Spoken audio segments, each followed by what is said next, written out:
اول وصفة معانا النهاردة استخدمت فيها لتر من الحليب، وضفت عليهم 4 معالق كبار من النشا. ضفت كمان معلقتين كبار من السكر هنا حسب الرغبة، ممكن تزوديه او تقلليه. ضفت كمان معلقة كبيرة من الكريم شانتيه. ضفت نقطتين من الفانيليا السايلة او البودر زي ما تحبي، وهنقلب كويس جدا لحد ما نتأكد ان النشا داب معانا الاول على البارد، وبعدين هنرفع الخليط على النار مع التقليب المستمر لحد ما يتقل معانا القوام، ونتأكد ان النشا استوت معانا والخليط بقى معانا كريمي. طبعا مع التقليب المستمر لازم كويس جدا نقلب الخليط لحد ما يتقل معانا القوام ويبدأ يعمل فقاعات. في الوقت ده هتكون المهلبية جاهزة معانا. ده كده قوامها. طبعا هسيبها تهدى شوية، وجهزت كمية من الموز، اي كمية عندك، ودول كده حوالي 6 صوابع من الموز. طبعا موز زي ما شايفين كده موز اسود، بس طبعا سليم من جوه. يعني الوصفة دي تقدري تستخدمي فيها اي موز يكون اسود عندك وبقى طري واولادك مش عايزين ياكلوه، استخدميه بقى في الوصفة دي. قطعته بالشكل ده لحلقات او دواير كده صغيرة، وبعدين هنضيفه للمهلبية اللي احنا جهزناها في الاول وسبناها كده تهدى شوية. بخلطها كويس بالمهلبية، اقلبه كويس جدا معاها، وكده عملنا المهلبية بالموز. طعم الموز في المهلبية دي بيبقى جميل جدا. المهلبية كمان طعمها حلو قوي، اضافة الكريم شانتيه بيخلي طعمها حلو جدا وكريمية. هقلبه بقى كويس بالمهلبية زي ما شايفين. هغلف كده الموز كله بالمهلبية، وهنبدأ بقى كده نضيفه في الكاسات او الاطباق زي ما تحبي، وبكده نكون عملنا تحلية سهلة وسريعة وكمان مغذية جدا، تنفع كتير للاطفال اللي مش بيحبوا اللبن. طبعا تعملي لهم الوصفة دي حلوة جدا ومغذية ومفيدة قوي، وكمان سهلة وسريعة. واستغلينا كمان موز عندنا او بواقي موز كان اسود عندنا، وعملنا بيه الحاجة الروعة دي. طبعا هنزين بقى في الاخر بشوية كده من الشوكولاتة المبشورة او اي حاجة عندك، او زبيب او مكسرات. التزيين طبعا حسب الرغبة. الشوكولاتة كمان بتليق جدا مع الموز، بيبقى طعمها حلو قوي، او تسيبيها سادة. هي في كل الحالات جميلة جدا، حلو سهل وسريع، موقفناش كتير، ما استخدمناش كمان فرن، وطلع معانا بالجمال ده. جربوه ان شاء الله يعجبكم. وبكده نكون عملنا اول وصفة بالموز. زي ما شايفين كده المهلبية كريمية جدا وطعمها حلو قوي، طبعا بتتاكل باردة. من الحلويات كمان المنعشة جدا في الصيف وترطب كمان على القلب. زي ما شايفين كده كريمية جدا وطعمها بجد حلو قوي. اتمنى تجربوها هتعجبكم ان شاء الله. ندخل بقى على تاني وصفة النهاردة من وصفات اللي هنستخدم فيها الموز. وجبت طاسة على النار او صينية، ضفت فيها كوباية من السكر. طبعا استنيت على السكر لحد ما داب، وبدأت اقلبه بالمعلقة الخشب. يعني مش هتقلبي السكر الا لما تلاقيه كده بدأ ياخد لون من الحروف، هتبدأي تقلبيه على طول. احنا كده بنكرمل السكر، لما يبدأ السكر ياخد معانا لون حلو نبدأ بقى خلاص نقفل عليه النار، ياخد كده لون معاكي ذهبي. ما تسيبهوش طبعا ياخد لون بزيادة عشان طعمه معاكي ما يبقاش مر. في الوقت ده بقى طفيت النار وضفت معلقة من الزبدة او مكعب كده من الزبدة، بدوبها مع السكر. طبعا هي هتدوب بسخونة او بسخونية السكر، هي هتدوب على طول. وعلى طول بجيب الموز، بستخدم كده حوالي 3 موزات او 4، يعني الكمية هنا حسب الرغبة وحسب ما تاخد معاكي الصينية اللي مستخدماها. قطعت الموز لحلقات بالشكل ده. استخدمت كده القطاعة دي تديله كده شكل حلو. طبعا ممكن تقطعيه بالسكينة.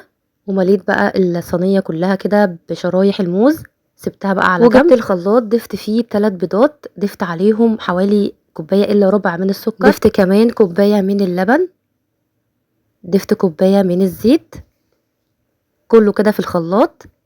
وهضيف كمان نقطتين من الفانيليا، وهنضرب الخليط كويس جدا لحد ما يبقى معانا الخليط لونه فاتح. لو عايزه الكيكه تبقى معاكي فاتحه اضربي الخليط كويس جدا لحد ما تتاكدي ان السكر دايب معاكي والخليط يبقى معاكي لونه فاتح بالشكل ده. هبدا بقى اجهز بوله تانية، ضفت فيها كوبايتين من الدقيق، ضفت عليهم كيس من البيكنج باودر او معلقه كبيره، وضفت كمان رشه ملح. قلبتهم الاول كده كويس، وبعدين هضيف الخليط اللي انا ضربته في الخلاط وهنقلب كويس جدا. ممكن كمان تضيفي الدقيق بالتدريج للخليط السائل، عشان طبعا الدقيق بيختلف من نوع للتاني. تبدأي تضيفي الدقيق بالتدريج حسب ما تاخد معاكي العجينة، والطريقة دي بتكون افضل طريقة عشان العجينة معاكي تبقى مظبوطة جدا. قوام الكيك بيبقى مش تقيل قوي وفي نفس الوقت مش خفيف قوي بالشكل ده. وقلبت الخليط كويس جدا لحد ما بقى معايا بالشكل ده، مش تقيل قوي وفي نفس الوقت برده مش خفيف قوي. لو قوام الكيك طبعا كان معاكي تقيل بزياده بتزودي شويه لبن او ميه، لو كان معاكي خفيف بتزودي دقيق بالتدريج حوالي كده معلقه بمعلقه لحد ما تظبط معاكي. وعلى طول صبيت خليط الكيك على الموز اللي احنا جهزناه في الاول في الصينيه، وحطيت صينيه الكيك في صينيه تكون اكبر منها، حطيت فيها كمان ميه مغليه بتوصل كده لنص القالب، ودخلتها الفرن على درجه حراره 180 او درجه حراره متوسطه لحد طبعا ما تبدا تاخد لون معانا. ونختبرها بعود شيش طاووق او سكينه، لو طلعت معانا نظيفه تبقى كده الكيكة معانا استوت. وده شكل الكيك معانا بعد ما خرج من الفرن. طبعا الافضل تستني عليها لما تهدى شوية، بس انا طبعا كنت مستعجلة وقلبتها على طول، لكن الافضل تستني عليها لحد ما تهدى شوية او كمان تبرد. لو كمان الكراميل لزق معاكي في الصينية، بتحطيه كده على النار دقايق هتلاقيه معاكي بدأ يسيح وهيتقلب معاكي بكل سهولة، او تحطي كمان تحتيها صينية تكون فيها مية سخنة وهتتقلب معاكي بكل سهولة. ده شكل الكيك معانا تحفة جدا ما شاء الله. رشيت كمان عليها فوق الوش كده شوية من الشوكولاتة المبشورة، طبعا ممكن تسيبيها كده، هي شكلها حلوة جدا. الكيكة تحفة جدا ما شاء الله، لونها فاتح وطعمها حلو قوي.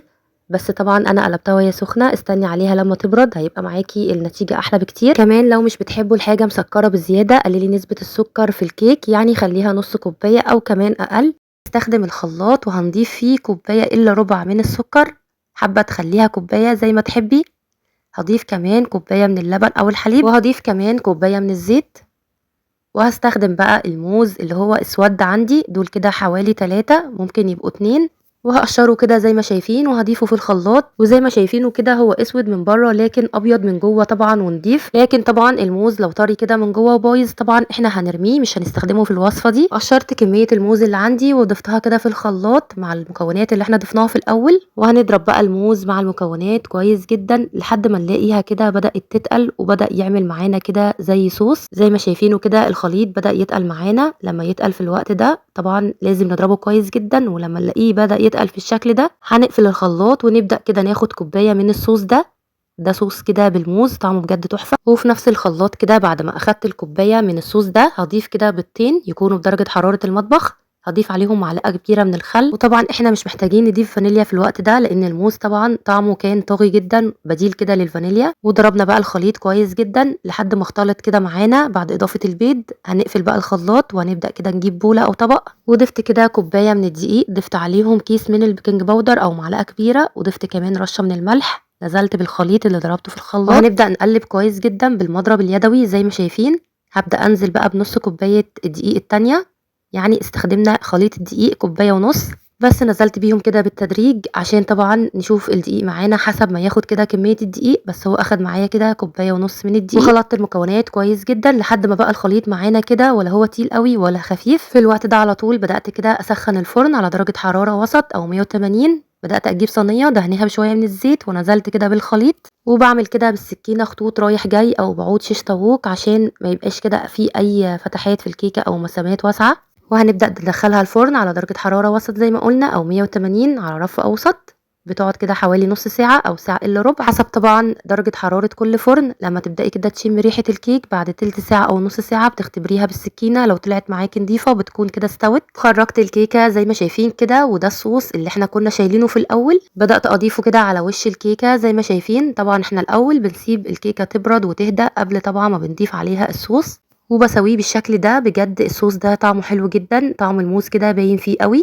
وضفت كده رشه من الشوكولاته المبشوره كده فوق الوش، قطعه كده صغيره للتزيين مش اكتر. التزيين طبعا حسب الرغبه زي ما تحبي كده تزينيها او تسيبيها كده تكتفي بالصوص ده، هو تحفه جدا. وهنقطع كده قطعه ونشوف كده من جوه قد ايه هي تحفه جدا. طبعا هو لونها بيبقى غامق كده لان الموز طبعا ليه نسبه عاليه جدا من الحديد وبيغمق كده اي حاجه. كمان التورته دي او الجاتوه ده بيتاكل على طول لان برضو الصوص بيغمق بعد شويه. زي ما عارفين طبعا كلنا ان الموز بيسود بسرعه، بس طبعا طعمها بجد تحفه جدا. طعم الموز باين فيها جدا وطعمها حلو قوي. جربوها بنفس الطريقه، هي اصلا مش هتقعد عندكم بجد من حلاوتها. طعمها بجد تحفه جدا، والصوص ده جربوه بجد حلو قوي. طعمه كده جميل جدا وكريمي ومختلف. جربوا بقى الطريقة دي هتعجبكم جدا. ومش لازم كمان يكون الموز اسود عندكم، تقدروا كمان تعملوها من اي موز جايبينه وتمشوا كده على نفس الخطوات، هتطلع معاكم تحفة جدا بإذن الله. يا رب بقى يكون الفيديو عجبكم وتكونوا استفدتوا منه، وتجربوا الطريقة ان شاء الله وتقولوا كده رأيكم فيها. ما تنسوش بقى لايك للفيديو واشتركوا كمان في القناة وفعلوا الجرس عشان يوصل لكم اشعار بأي فيديو جديد. واستنوني فيديوهات جديدة ان شاء الله. اسيبكم في رعاية الله، السلام عليكم.